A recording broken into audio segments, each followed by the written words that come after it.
You're listening to the Faith and Other Oddities podcast, brought to you by the Raven Creek Social Club, where we talk about faith and other oddities. For questions, comments, or to be part of the conversation, join us on Facebook, Twitter, and Instagram, where you can find us at Raven Creek SC. Now for your hosts, Emily Dixon and Nathan Underwood. Well, hey everyone, welcome back to Faith and Other Oddities. We are still in the book of Samuel. We just finished up 13, where we discovered that Saul is not a great listener. Understatement of the year there. Yeah, and I mean, to be fair, Samuel was not exactly the greatest help. I mean, he was still technically on time, but just barely, I guess. And was that intentional? Yeah. I mean, I'm sure Samuel was, I don't think he was going out of his way to preserve Saul's kingship at this point. How it seemed to me. But then we kind of wound up with learning that the Philistines were in charge of all the metallurgy, and that plays into this story, and then we kind of end with a very specific list of prices for sharpening and servicing tools. Is that about where we were? Yeah, I think that's pretty much where we were. Because I mean, the Philistines are going to be a huge part of Saul's reign and kingdom and what goes on while he is king. And of course, they're going to hang around until David's time. So that we have to remember that the main purpose of having a king is to fight the Philistines. Right. That's why they wanted a king. That's why they said they wanted a king. But I think it's also good to remember when Samuel kind of came forward as the prophet of the nation, God defeated the Philistines on their behalf. Mm-hmm. So there wasn't a need for a war. And so when we keep that in mind, why in the world are we having a problem with Saul here? Why is he not just doing what he's supposed to do? And that really comes to the forefront in chapter 14, which is what we're getting ready to go into. Yeah. Now, real quick, I do want to kind of throw this out there. And this is kind of backtracking a little bit, but we had talked about, as you were talking about the people saying they wanted a king to fight the battles, but God was fighting the battles. I mean, he was, but also, I mean, can you really blame the people, because maybe they do remember the earlier days of the conquest, where as they move into things, God does less of the actual fighting. So that maybe they just kind of have this idea of, well, God's fighting for now, but maybe he won't always fight for us. Well, I mean, isn't that the human condition, though? God did it before, but do we really trust him to do it again? And right. I think we've all kind of been there in our own personal walks. If you haven't, then congratulations. I don't know this person who might have had that happen. But yeah, I definitely, when you have that constant threat hanging over you, and the Philistines were a constant threat, mm-hmm. It didn't matter what was going on. They were always there in the background. And so even though God had defeated them on behalf of the nation while Samuel was a prophet, they were still around. Right. And it's the thing is now, we kind of have to go back and look at the fact that these wars are between gods, and the people are just playing out their part. And so you have to wonder, how much does that play into the psychology? Because now the representative, the ultimate representative of God, is not in charge of the nation. Mm-hmm. Now we have a king. So if we have a king just like everybody else, maybe everybody else thinks that they can step in and take over Israel. So there's a whole lot of things going on that we don't often think of because we aren't in the middle of it.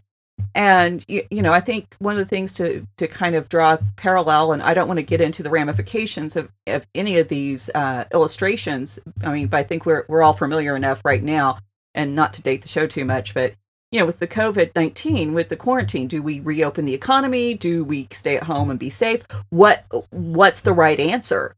Mm-hmm, and mm-hmm. all of those conflicting things that are at play and weighing on people's minds, we would be insane to think that ancient people didn't have these same kinds of conflicting events in their life. So what's going on in the background that maybe we don't have record of? because we don't have Facebook for everybody to air their views on. Yeah, well, and I know we've touched on that idea of the people wanting a king like other nations just about every time since it was brought up, and I know that was right. that was just a factor of it that I hadn't really considered until we were talking about it just now. Is that just that idea that they're not, it's not that they're just not trusting, it's they've also kind of remembered some times in the past when they've had to do some of that more, not without God, not solely in their own strength, but they have to put some effort forth. Yeah, well, and that's what God had required from them at the beginning. If we go back to Judges and into Joshua, they're supposed to go in and conquer. And that generation did not have enough faith to actually follow through. So now we're back to, they didn't have great heroes of faith to lead them. And, we talked about the Judges when we did our series over Judges and how flawed those people were. Right. And every time a judge he appeared, at the end of that time, there was always somebody else coming back in and trying to take them over again. Now, the problem is the people forget why that happened. That this was not just, these people are enemies. They forget that God brought them because the nation of Israel wasn't being who they were called to be. Right. And, and maybe that's actually a little bit more accurate as far as a mindset that the people don't believe they can be who they're supposed to be. And maybe if they had more faith that they actually could arise as a nation and be that godly nation and be that light to the world, and they wouldn't have to worry about these enemies. But maybe they didn't think they could as individuals, or they didn't trust their neighbors to be that godly person. And so it becomes very complex when you start to look at the fact that this is a nation of individuals. And just like we are today, it's not a homogenous group. It was never a completely homogenous group. It always has this mix and this complexity going on beneath the surface. And, if I just had to count on God to take care of me, and I could keep that in the forefront in my mind and not have to think about all the other people who impact my life, I would probably be more ready to just, be obedient. And, Sure. As an individual, if I could go, okay, yeah, God's going to send the manna, I think I could do that. But I think as an individual, one of the things I have to fight is, is my husband going to be able to keep his job? Is he going to get laid off? Or what's going to happen? And how do these other individuals impact my security and my well-being? Right. So, right. I mean, and my husband, I'm not downing my husband or saying anything bad about him. That's just a common fear you have to worry about. What if something changes where I work and I have to find something new? And, I don't think a lot of us actively dwell on that all the time, but it is something that just does kind of roll around in the back of your head, right?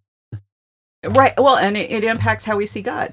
And I think if we can keep God front and center in our minds, then we can find that peace and we can rest. But, we're human and we like shiny objects and squirrels.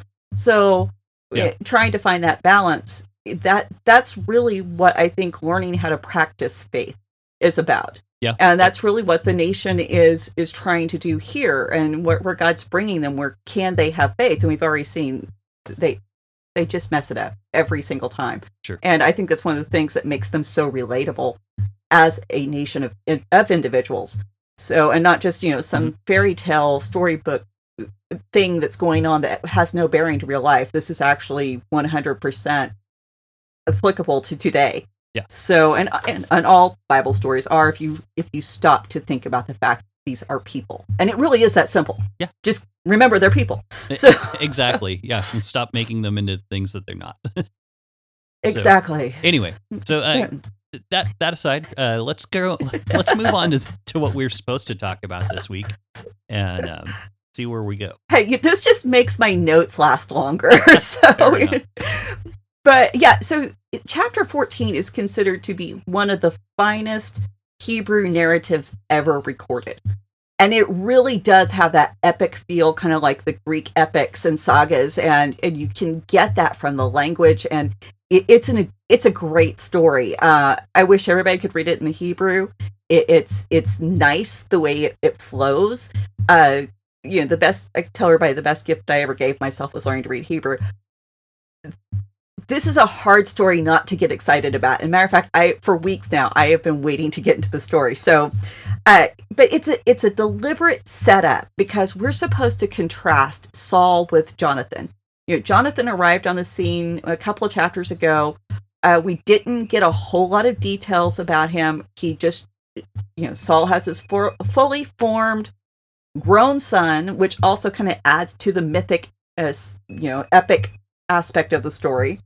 But Saul's shortcomings and flaws are really going to be put on display when we contrast him with Jonathan.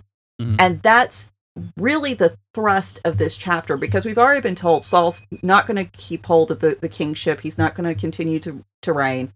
And we need to know why. Why was he rejected? And this chapter is going to show you just point after point after point why Saul could not continue to be king. And it's a great story. One of the things that we really don't think about is Saul is super pious. He is over the top with how he practices religion. He wants to be right there on top of how the religion is implemented within his kingdom, but he's really concerned about it at very specific times and not so much at others. He becomes very observant about certain practices within Judaism when it's about self-preservation and gain. But when it's not about that, then he tends to lose sight of what he's supposed to do. And he is actually, he's got the kind of faith that produces fear. It paralyzes him. He's not the kind of bold, faithful person that acts on God's behalf. He's the person who's waiting for God to give retribution. And, you kind of can't blame him at this point, because we have been through that scene with the Amalekites and King Agag. Well, but and we also came through the scene with the Ark being returned, and the people who were not supposed to see it were destroyed. So we've seen God move in some very interesting and powerful ways. And but it does go back, and I think that kind of fuels that. It's that, like we talked about before, that very superstitious side of Saul. Yeah, and we're going to talk about where that may have come from, because there is actually a thread that goes through the scripture that makes this kind of a logical conclusion for Saul to be that superstitious. And we need to keep in mind, too, like you said, that whole event with the Ark happened while Saul was alive. Matter of fact, some traditions say that the person who ran from the battlefield to tell Eli that the Ark had been captured was Saul. So very much a part of his life, very much a part of his experience. And I think we tend to forget that event, whether, that guy was Saul or not, it doesn't matter. That event would have impacted Saul's theology. Absolutely. So then whenever you have Jonathan brought in on top of this, and you've got Jonathan who we're going to see, he's bold. He has faith that just blows his father's faith out of the water, because his faith motivates him. And his faith causes him to take risk in a very positive and good way. And so this is what this chapter is about, is to show you Saul's flaws and to show you that Jonathan really could have been a great leader. And it's supposed to kind of break your heart that Jonathan didn't become the king, because I think he would have been a great king. And we're actually going to see, not only with Jonathan, but we're going to see this pattern again picked up with David, where the son who would have been the good ruler gets derailed by outside circumstances and things beyond his control. And so, because I can't wait to get to that story too, but when we get to David and Absalom, because Absalom would have been a good king. But presumably. Yeah. Well, I think he would have. But yeah, well, we're going to look at why that might have been. And, was Solomon really the better choice, or was he God's choice? When I say that, I mean the better choice as in our human understanding. So, of course, God's choice is always better. So let's, don't want to get misrepresent that. Okay, so into the text. This is chapter 14, verse 1. One day, Jonathan, the son of Saul, said to the young man who carried his armor, "Come, let us go over to the Philistine garrison on the other side." But he did not tell his father. This is very important. He did not tell his father. He's consulting with the armor bearer, not his dad. Now, dad is not only dad, he's also king. So Jonathan should have consulted dad. That's just the proper way for things to go. Mm-hmm. And, the fact that Jonathan doesn't seek permission or any kind of input is a tip-off. It's a key into looking at the relationship as we move through this text. Yeah. So verse 2 gives us kind of the geography, the setting for the scene. Saul's at Gibeah.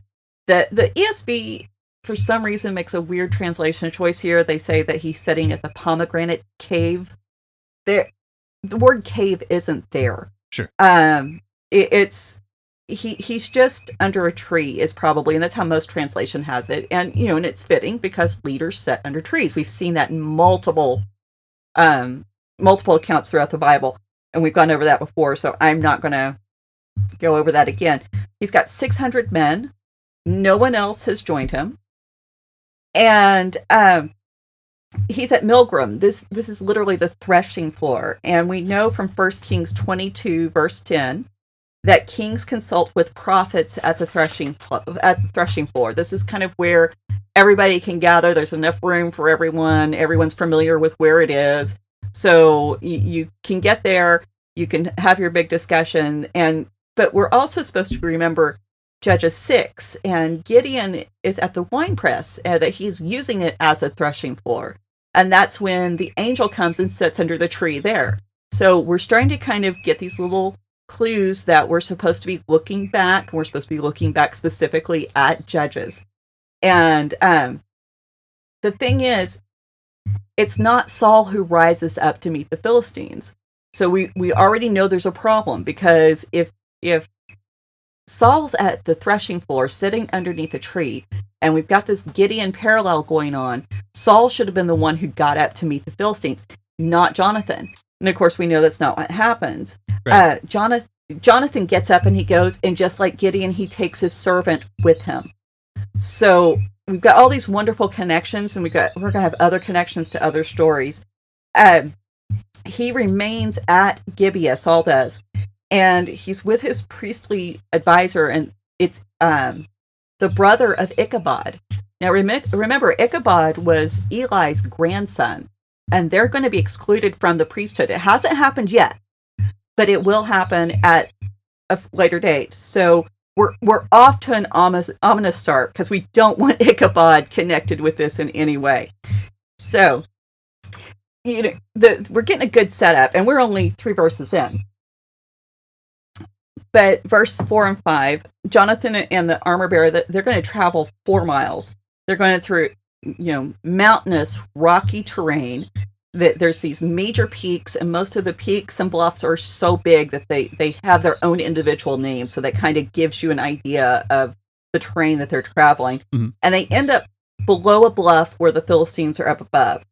And so when they get there, Jonathan tells his armor bearer they will go up to the garrison of the uncircumcised. We're in verse 6. And he says, it may be, or another translation, perhaps, the Lord will work for us. For nothing can hinder the Lord from saving, or by a few. So in other words, if God wants it done, it's going to happen, even if it's just a couple of us. Right. Jonathan uses that phrase, the uncircumcised. He is really drawing attention to the fact that the Philistines are outsiders. Mm-hmm. They do not belong in the land. They're people of the sea. They're probably from somewhere around Greece, Turkey, Crete, but they're not a Semitic people, and we've got this confirmed. We've talked about this before again, but we've had it confirmed through archaeology. These are not people native to the land. Right. And the archaeology, which is really fascinating, Becca helped me out with some research on this. Becca LaBelle, check out the interview with her. But basically, the Philistines, they accepted enough of the cultural norms to survive and to be able to inhabit the land without causing too much of a wave to be driven out. And they rejected enough cultural norms not to be confused with everyone else. Yeah, just enough to annoy everybody. Pretty much. And it seems like pretty much the cultural norms that they thoroughly rejected were the ones having to do with Israel. So circumcision and eating pork. They had a lot of pork farms. We've got evidence of that. And it's like they do not want to be confused with the Israelites at all. Even in death, they cannot be confused with the Israelites. So that's very interesting. But Jonathan's, by mentioning this, is really emphasizing the differences between the Philistines and all the other enemies. I mean, the Edomites, the Ammonites, the Moabites, they're all family. They're different, but they are not outsiders. And they aren't as seen as big of a threat. And, we've got those passages back in Deuteronomy where God acknowledges their family, that the lands that they had inhabited were given to these nations by God, just like Israel got theirs. And it wasn't until these other nations started acting up and being less than honorable in their dealings with Israel. Yeah, well, it was with like Edom. It was because they didn't help Israel when they were being attacked, and even went on to take advantage of the fact that Israel was being attacked. So that's when they kind of fell out of favor. Exactly. Well, and that's the thing. All of them, and this goes back into the whole genocide question, which everybody wants to argue about. All of them did something to Israel first. It was never just, we're going to take them out because they're different. No, they actually, these nations, Edom, the Ammonites, the Moabites, they all acted against Israel first. And that's when Israel had to take a defensive stand. And that's when God said, if you're going to do this, then do a thorough job. Sure. The Philistines, I mean, they're just aggressors from the get-go. But if we look at Jonathan's words, I mean, there's no hubris.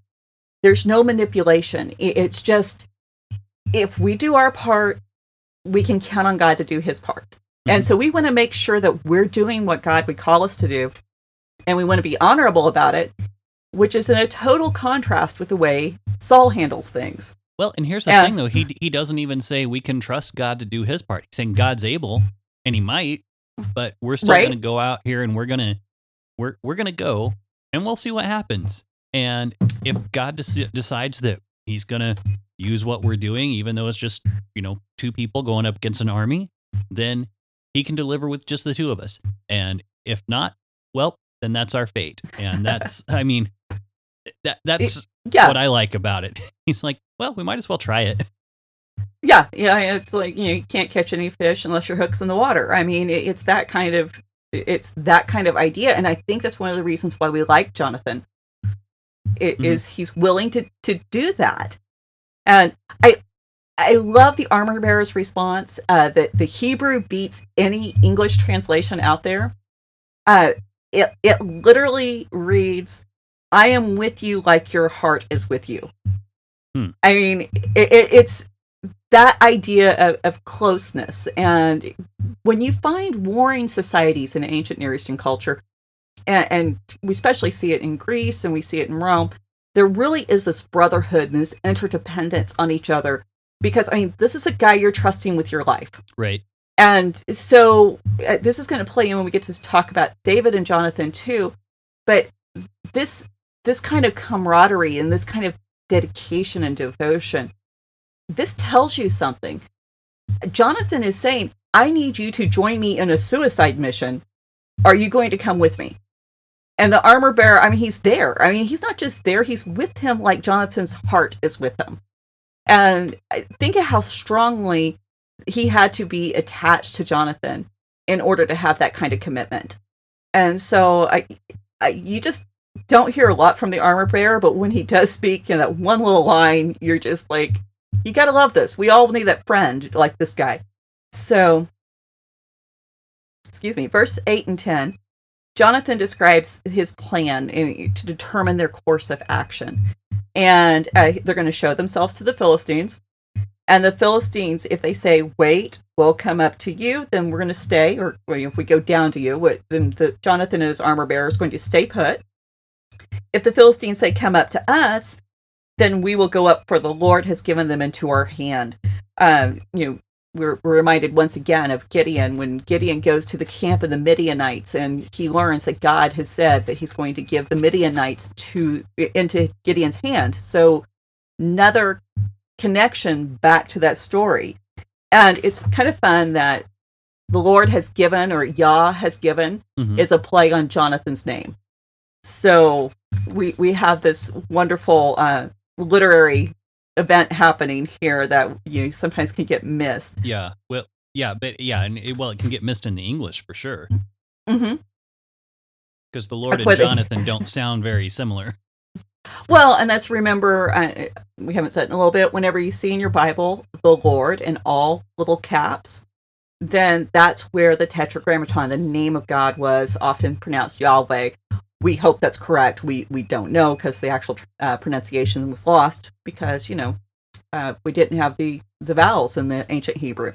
Right. So, but that's the thing. His name would be Yah Nitan, based on your name, gift, giving. Hey. So, yeah, God has given, the Lord has given, Yahweh has given. So this is Jonathan saying, this is really my destiny. This is my identity, that God would do this for me. Wow. This is what I was named for. Yeah. Isn't it? I mean, see, the languages open it up. And this is why we got to at least be consulting great commentaries that take the languages into account. Right. So, but we do have that connection back to Gideon.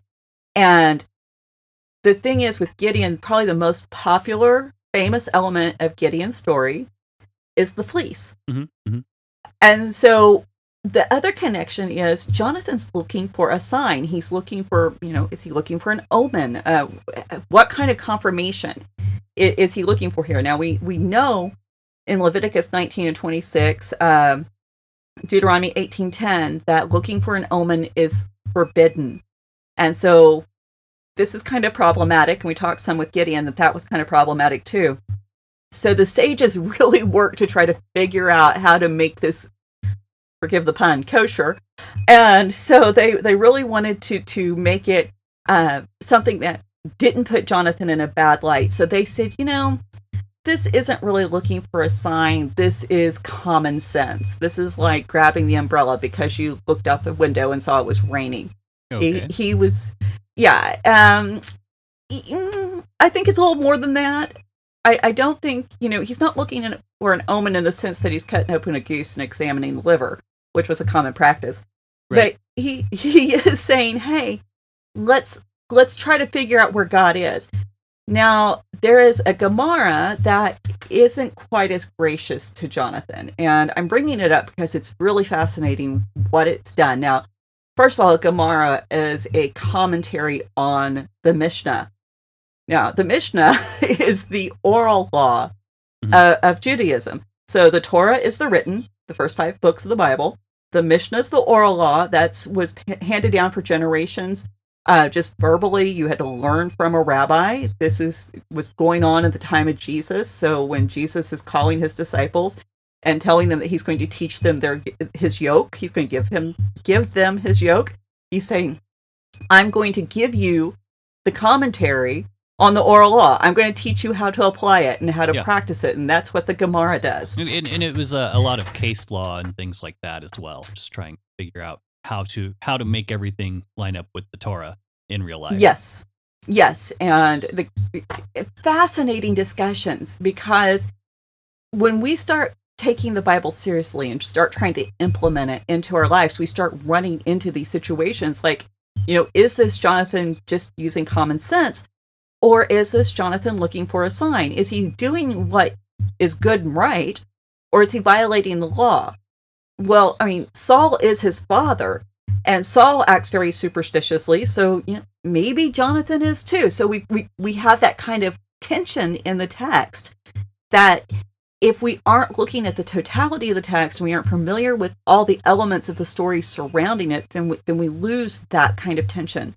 But the Gemara, because it was written by, amazing people who were so in touch with what the Bible was talking about, and, they aren't always right.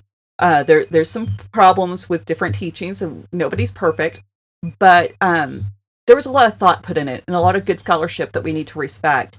And so this particular Gemara, Darashos Haran, chapter 12, calls Jonathan a diviner. He says that he's a Nakash, which, Nakash goes back to the garden, but we also have it in a few other places. Mhm. And we're going to talk about where we find those. So basically, I won't read you all of it because sometimes reading those passages can be a little daunting with the way they speak.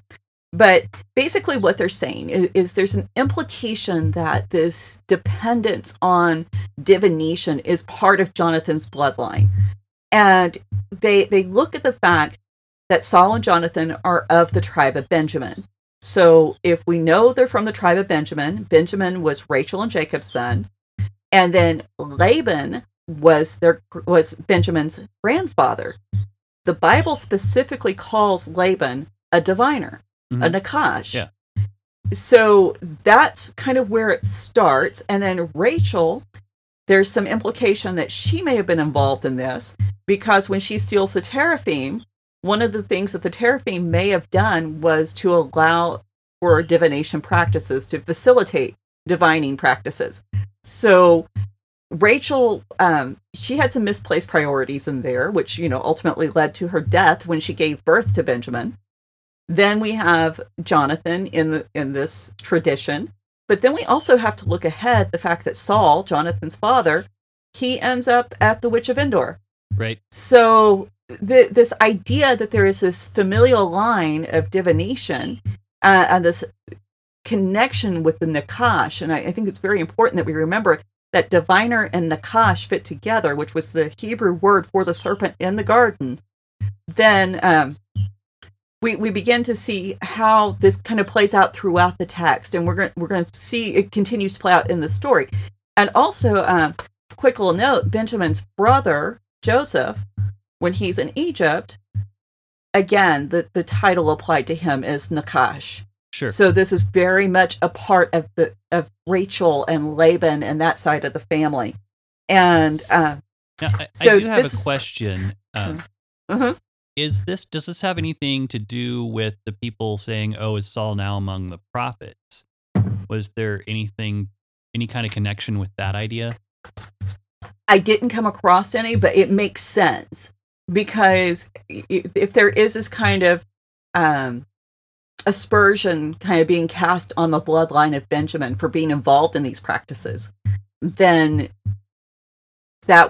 it would make sense that there would be some questioning. Is he really a prophet or is he a diviner? Is he a Nakash? Right. And I think one of the things that's really interesting, whenever we see these things in the Torah that are forbidden, like seeking an omen and casting spells or whatever, any kind of necromancy, there's always a positive alternative that's offered. So you don't seek an omen, but you seek God's face. Mm-hmm. And so you always have this counterfeit presented alongside of the truth and the reality of what you should look for. And what you should look for is always God's guidance, and you shouldn't take shortcuts. And that's huge when we begin talking about what does real faith look like.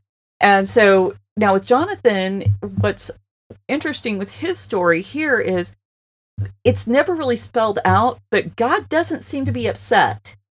He doesn't seem to be concerned that this is what Jonathan has decided to do. As a matter of fact, he seems to respond positively. And it could be just because Jonathan is acting on faith. So verse 11, they show themselves to the garrison of the Philistines, and the Philistines say, "Look, Hebrews are coming up out of the holes where they have hidden themselves."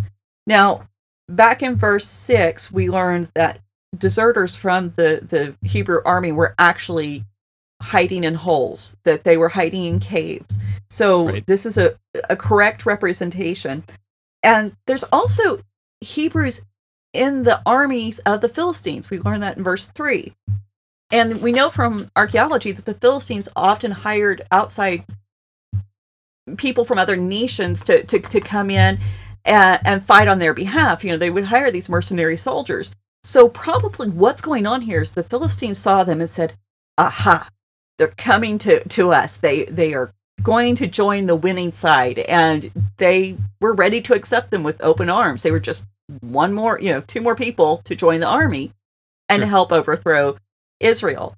So in verses 12 through 13, the Philistines call to Jonathan and his armor bearer, and they use the precise words that Jonathan had asked for as a sign, come up to us.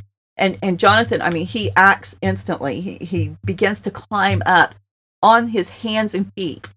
Now that's important. Remember, anytime you got extra details in a story, they're important because the Bible doesn't give us a lot of extra details.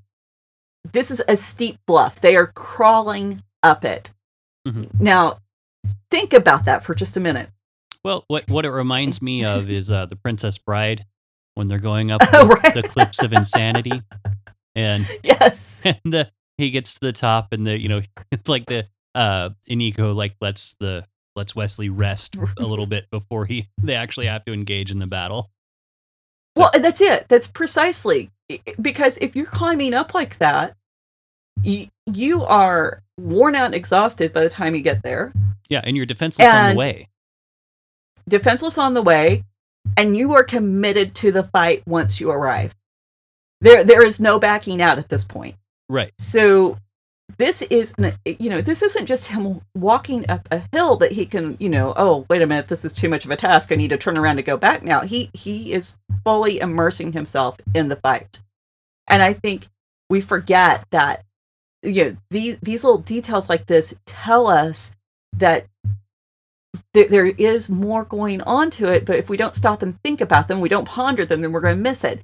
And I think, anybody who goes hiking understands that, when you do these kinds of things, there isn't always a lot of wiggle room. You are committing to these sorts of things. So, total act of faith. And once they get there, they kill 20 men. Just boom. And they're fighting over a half-acre area. So this is not a small, contained, area. This is not a bar fight. They are spread out. And, only Jonathan has a sword. And only Jonathan has armor.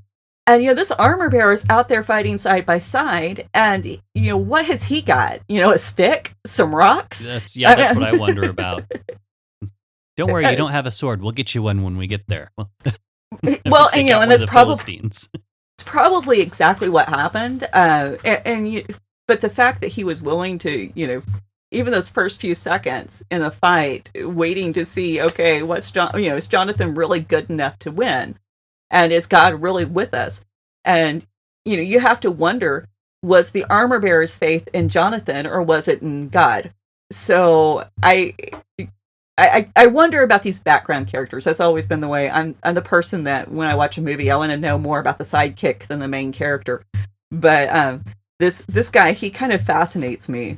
So anyway, verse 15, there was a panic in the camp and the field among all the people. The garrison and even the raiders trembled, and the earth quaked, and it became a great panic. So, massive repercussions from what Jonathan has done for the Philistines. The panic encompasses the entire Philistine army. It's not just the people who might have witnessed it. It just floods across the Philistine army. The ESV has a really weird translation. Sometimes I don't understand the choices they have made. That phrase, even the raiders trembled, the earth quaked. The Hebrew is actually the trembling of God, not the earthquake, the trembling of God, and not that God is trembling, but that God caused the trembling. Right. And the idea of the earth shaking is definitely very much a part of demonstrating God's might and enacting judgment. We see that in Amos 8:8, Job 9:6, Proverbs 30:21, and Psalm 77:18. Well, and we've seen it earlier in this book and also in Judges.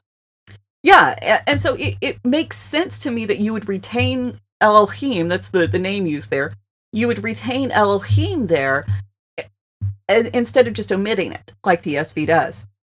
So, because, it's a God-inspired panic. This is what's going on here. And matter of fact, we're going to find out later that there's going to be points where the only person we care about, that the writer cares about, is God.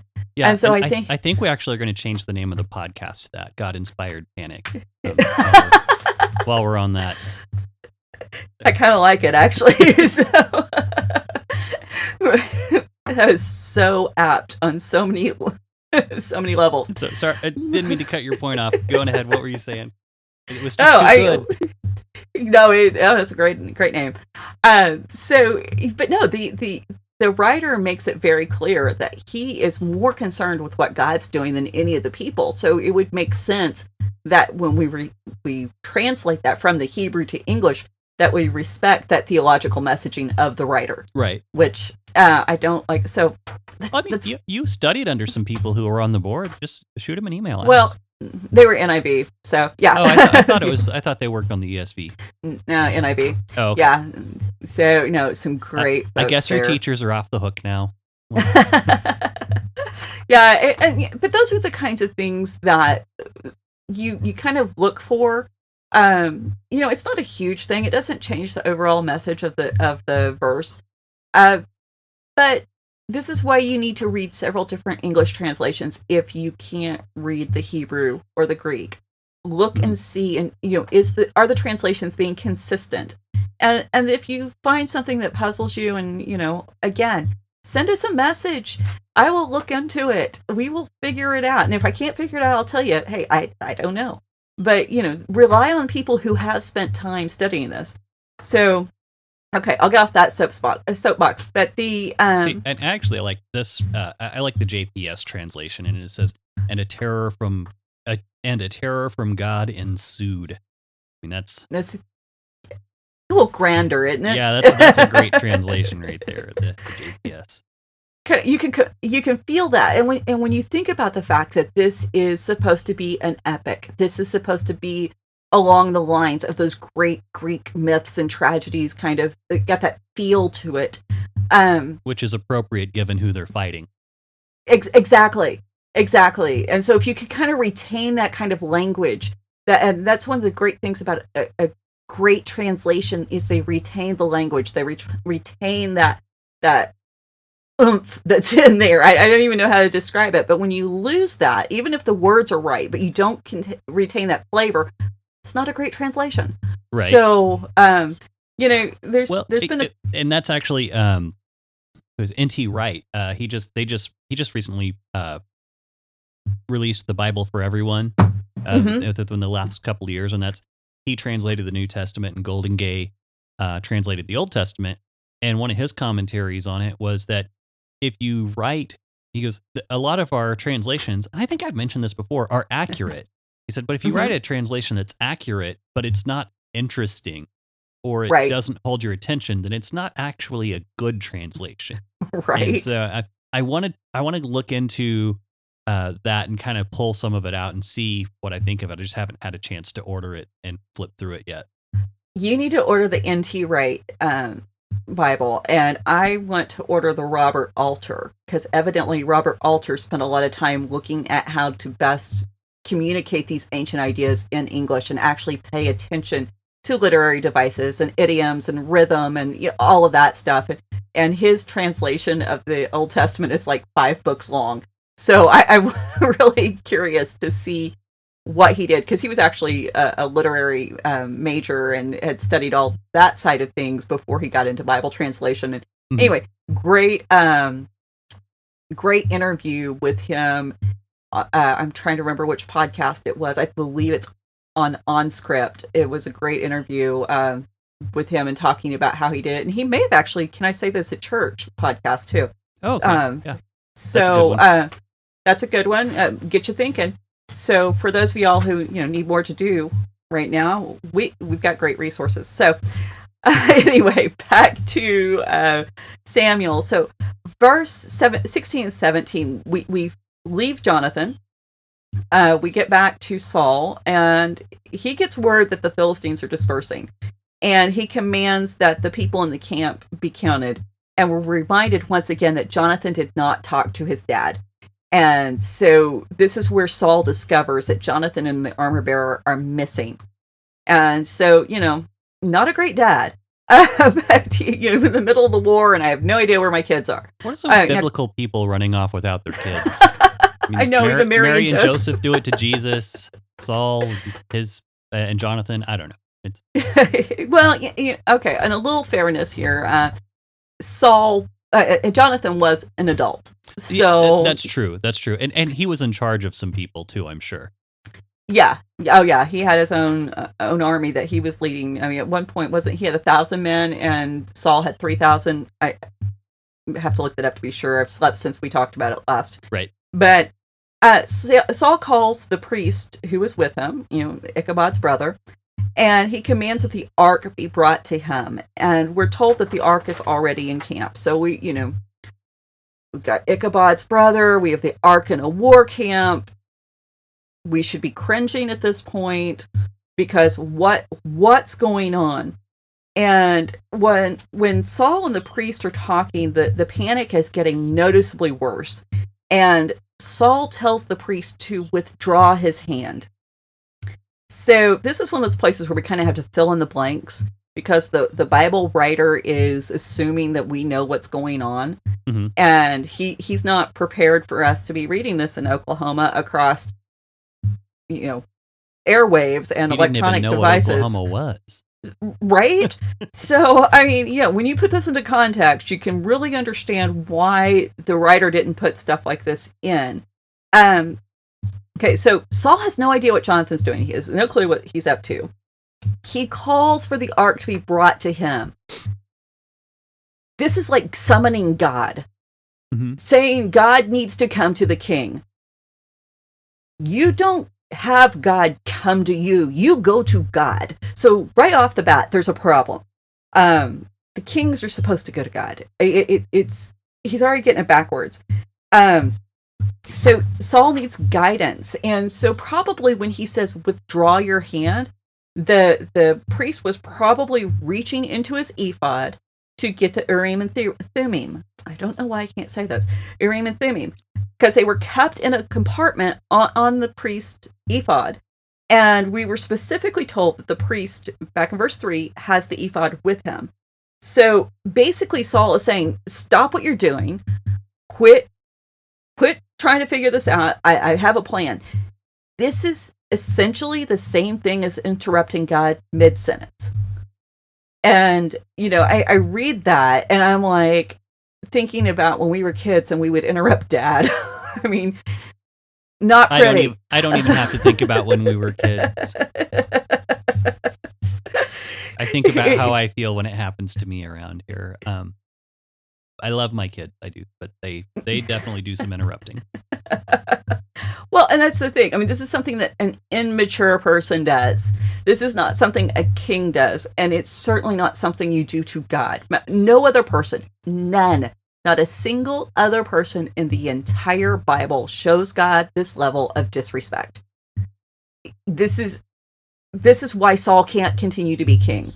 One of the reasons that Saul can't continue to be king. This isn't just Saul saying, hey, wait. This was Saul telling God to shut up. That he had to pay attention to more important things. And I think we forget that this is, this was huge. I mean, he had a direct line to God in a way that we don't. Ours is superior. But the fact that he had kind of these tangible ways of confirming what God said, plus he had a prophet, and not to mention, he's got priest on call. And for him to be okay with treating God this way, it's very revealing, because then there's other times when, hey, I've got to make the sacrifice. I've got to do it right now because we have to honor God. Well, do you think that maybe there's a bit of Saul here after, because he's been told he's not going to be king, or his descendants aren't going to take the throne. So do you think there's a part of Saul thinking here that maybe, God doesn't really know what he's doing, so I'm not going to consult with him, and don't tell me what God's telling me to do. I've got a plan. I've got it worked out. I'm going to do the job that the people elected me to do, and I'm going to just proceed forward. Well, there's probably some of that, and there's probably a little bit of, I don't want to know what God's going to do, and I'm going to do my best to circumvent what God has said he's going to do. Right. And I use elected facetiously. I know that's not how it works. Well, in a way, it kind of was. And the people made their order, and God said, okay, here you go. This is what y'all want. He's tall like the other kings. So but yeah, I don't think Saul has a lot of faith in God. I think he's, again, that paralyzing kind of faith, the faith that makes you fear retribution. And he never realizes, man, if I just repent, if I just turn to God and say, I messed up and how do I make this right? God will actually pay attention to me. He will forgive me. He will restore me. And that is the one element that distinguishes Saul from David more than any other element, because when David is confronted with his sins, he repents. Right. So Saul makes excuses. And so we kind of have that replay of the garden, like we talked about, I think it was last week's episode. Mm-hmm. Yep. But verse 20, then Saul says to all the people who were with him, then Saul and all the people who were with him rallied and went into battle. And behold, every Philistine sword was against his fellow, and there was a great confusion. So finally, Saul realizes things are going his way, and then he decides to act. Not great leadership here. When he gets there, there's nothing left for him to do, basically. The Philistines, they're already killing each other in confusion. Another link back to that Gideon story that we're going to hang on to. Mm-hmm. The Israelites, they rushed to battle with Saul and his army, verses 21 and 22. And when we find in those verses is the people who were hiding in the caves, the people who were with the Philistines, now they turn and they join Saul. So Saul finally has a real army. He doesn't just have 600 men. And there is a chance for him to win. But the Bible writer is very careful. The victory is never attributed to Saul. In verse 23, it says, so the Lord saved Israel that day, and the battle passed beyond Beth-aven. Even Jonathan's victory and faith and his boldness is not remembered in who won the battle. It's always going to go back to God. This writer really has no use for the people. The people move the plot along. The people reveal what God's doing, but it's always about God, and that's who He wants to keep your view on. Which is why that earlier translation kind of confused me. So Jonathan's declaration from verse 6 that God is going to give the Philistines into their hand, it has proven true, mm-hmm. and it is actually happening. But the other thing about what Jonathan did, it was such a smart move.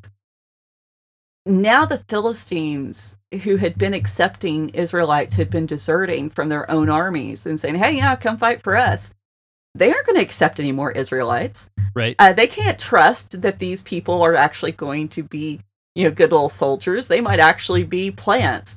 Then also the Israelites who had said, hey, we can be safe with the Philistines, they've got that option completely cut off from them. And so you're seeing Jonathan, not only is he faithful and bold in his faith, he's also pretty savvy. And you have to appreciate that about him. I really do enjoy the little clues into his character that the writer just kind of drops like breadcrumbs along. So the first part of that chapter, it's the overview of the battle. It kind of gives you an idea of how things started, how things, went in the middle, and then how they wrapped up. But then in verse 24, we come back and we're going to look at what Saul was doing during this time in a little bit more detail. And so it says, and the men of Israel had been hard pressed that day. We're not told why they're hard pressed. This is right before the battle. They haven't joined the battle yet.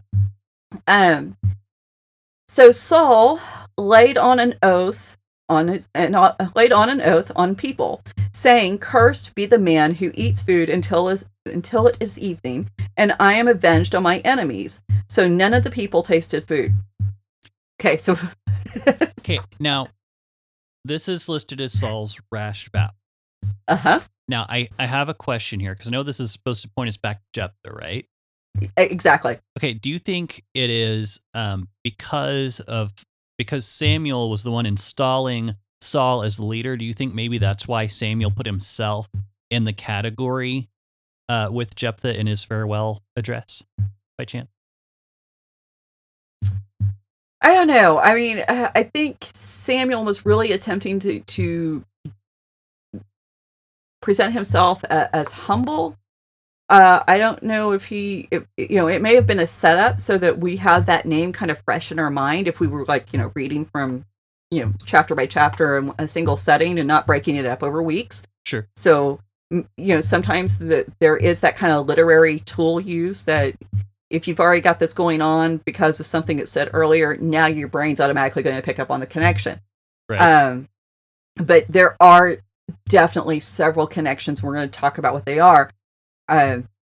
Let's go through the text here in Samuel, and then we'll kind of go back and pick up some of those points.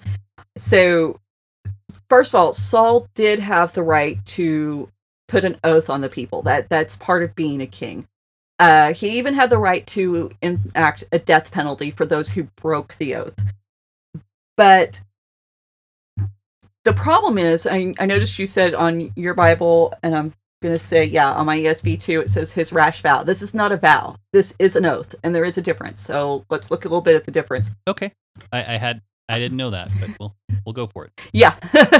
Well, a vow says, hey, if you do this, I'll do that. And there's usually some kind of implication of blessing, that there's something beneficial that's going to come out of it for someone, for at least one or two of the participants. Okay. With an oath, there's no benefit. There's no promise of blessing or goodness. The only thing this oath offers, I mean, look, there's not even a promise of, hey, we're going to win if you don't eat, or God will sustain us if you don't eat. If you eat, you're going to die. So Saul, it's very telling as far as his viewpoint of things. It's always about retribution. It's always about punishment. It's not about actually looking at God for guidance. He is scared. He's a scared little tall man. Fair enough. No, it makes sense that whenever he, you see this in the way he behaves, because he does have that that superstitious, the spirit world is out to get me kind of idea. Yeah, and because of that fear, it actually drives him into dealing with the wrong parts of it. Mm-hmm. And I will get more on that in the Witch of Endor story. But at the same time, I think it's very telling, because I know Christians today who there's this huge fear of the spiritual realm. There's almost this panic, and they end up spending more time focused on what the enemy's doing than what God's actually doing. And I think Saul, in some ways, can very much serve as a cautionary tale, because I mean, when we're looking at what's going on, and this is a sign of this, and this is a sign of that. Okay, first of all, it's a wicked and adulterous generation that looks for a sign. Jesus said that. Mm-hmm. But then the other thing too is, when we become more enamored with that, we forget to do what we were called to do, which is to worship and praise the King. And you just can't do both. And you wind up being very double-minded, and you wind up being unstable, like James described. Yep. So, Saul really does help us see we have to be on target. And, I'm not saying that we don't pay any attention to what's going on in the rest of the world. We're supposed to be ready with an answer in season, and be aware of the schemes of the devil. But don't obsess. There's a balance. And there's a difference between being aware and just inundating your senses with it. And sometimes, that just makes us crazy. So. Yeah, I can see that. And actually, I listened to, I was at a church and they had a guest speaker, and I can't remember her name. Otherwise, I would cite her, but so sorry. But one of the things she said, that she was very into, trying to figure out what evil was doing and how to be aware of it. And she said she felt like at some point, I don't remember if someone said this to her or if she felt like it was just kind of impressed on her this thought just came to her that she was being more afraid of being cursed by a witch than she was comforted by being blessed by God. And she said that really changed her perspective on how she pursued God and viewed the world. So I thought that was a really, I don't remember much else of what she said, but I thought that was a great little takeaway nugget. It's the one thing that stuck with you. It is. That's how I am with a lot of speakers and books and articles and things like that. Mm-hmm. So, anyway. Yeah. Like, I remember the general gist of it. So yeah. Mhm. And no, that's the thing. We don't know why Saul even did this. And we don't have any clue as to why this was an appropriate response for him, or why he thought it might be an appropriate response for him. There's been lots of attempts to explain it. Rashi says that, Saul did it so the men wouldn't be distracted and they would actually fight like they were supposed to do. Malbim says that it was to help make the men worthy of God's provision. Mm-hmm. But it exceeds any kind of prescription of the Torah and what a king should do. Now, David did require his troops to maintain the holiness standards of the Torah when they were in battle, but he doesn't exceed the mandates of the Torah. Sure. And the other thing within this passage is Saul says, "And I am avenged on my enemies." This isn't about him. This battle isn't even about him being king and protecting it. It's God's enemies. These are people who are God's people. He's supposed to be focusing on what God wants, and he's missing the point. And when you contrast this with Jonathan's language, let us go up, let us go. It's all about what he and his armor bearer can do together. Where's Saul's obligation in this? Where's the responsibility he's taking? And it's nothing about the sovereignty of God. It's about where Jonathan's was. It's if I do this, then you kind of get the idea. It's not in the language, but you kind of get the idea that if we do this, then God will have to fight for us. Right. And we're back to that superstitious kind of mindset. And whenever you look at this, you can look at Judges 16:28, and we have somebody saying that I may be avenged on the Philistines. Well, that's Samson. And we know that Samson was destroyed when he's the one who wants to avenge his hurts from the enemy, specifically from the Philistines. He is destroyed. Sorry if you heard a bump, that's the cat. But go ahead. No, I was just curious too. Is there any commentary on this as far as how it parallels with fasting and good ideas about fasting and bad ideas about fasting? Or is that just totally missing the point of the story? Yeah, I think that's kind of past the point of the story, because there is a time for fasting, and that's very much prescribed.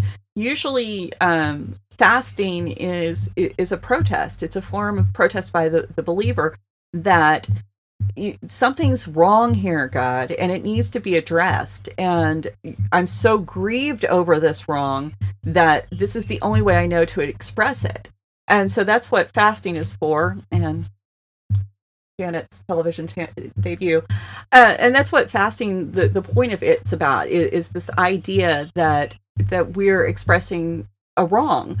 But Saul, there's wrong because the Philistines are a problem, but he's not asking God to move on his behalf. He's never really asked God to move on his behalf. He wants God to bless what he's doing.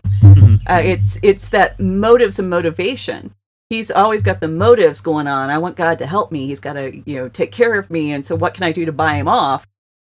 But there's not the motivation of, I want to serve God. I want to please God. And I want to be a good king. And when your motives are off, when you've got the wrong motivation, everything you do from that point on is going to be off. Right. And so that's one of the things I even taught my kids, look at people. Can you trust their motives? And if you can trust their motives, even if they do the wrong thing for the right reason, you can still trust that person. And you can still count on them to have a certain level of, this moral code or compass that will guide the directions. It's the person whose motives you can't trust that usually ends up hurting you. Right. And that's very much Saul, because we're going to find, we've already seen plunder as a big thing with King Agag in the earlier chapter. He wanted to keep the best animals. His motives are what elevates him. Right. Has nothing to do with what's up with God and what God would have people do. Yeah. So he's kind of we're starting to see why he's not a good king. Okay. And why he's such a problematic character. Well, this seems like a really good setup to launch into next week. But we're a little over an hour. So was there anything you wanted to tack on real quick? Or? Actually, that's probably a good spot to wrap up because then we're going to get into some really interesting dynamics with Jonathan and Saul, and we've got so many other stories that play into this. It really is. It's a great chapter of the Bible. I mean, and I would encourage everybody, take some time. When you find a really good story in the Bible, don't just read it once and go, oh, that was nice. Read it a few times. Go back and, even a couple of days in a row or, a week in between. And if you do that, you're going to start seeing things in that passage that you didn't see before. And this really is one of those passages. There's just a lot of meat in it that's... I love this passage. I didn't know I loved this passage this much until we started preparing for this episode. Yeah. Well, there's definitely a lot of good stuff here. And like I said, I've heard it preached from several different directions. Most of them good, I think. So we'll see. But yeah, so, and not to cut you too short also on time. I know we can go as long as we want, but I also, I've got to start some chicken curry here in a little bit. This is the one drawback of recording like this. I don't get fed anymore. I know. So yeah, you got to come back once we get a little more clearance on our travel restrictions. Yeah. So, and everyone out there, I just want to say thank you so much for listening, and I'm excited about next week. But I think that's just a great break to kind of set up all this stuff because there's a lot in the next section. Oh yeah, definitely. and Emily, I have not even compared notes yet. So thanks again for joining us, and we'll be back next week. The rest of it, if you want to have some chicken curry, let us know. Hit us up at Raven Creek SC on all the social media, and we'll see what we can do. If you like what you heard and want to support us, please, the best thing you can do right now is share. Just share the episodes. Absolutely. Write us a review on iTunes or give us a rating. Just that helps people find the show and we can kind of get the word out. So, thanks again. And hopefully we will be with you again next week. Thanks. Have a good one. Bye. Bye. You've been listening to the Faith and Other Oddities podcast, a Raven Creek Social Club production. Don't forget to follow us on Facebook, Twitter, and Instagram. If you like what you've heard, please write us a review on iTunes or consider supporting us on patreon.com/RavenCreekSC. As always, thank you for listening and don't forget to join us next week.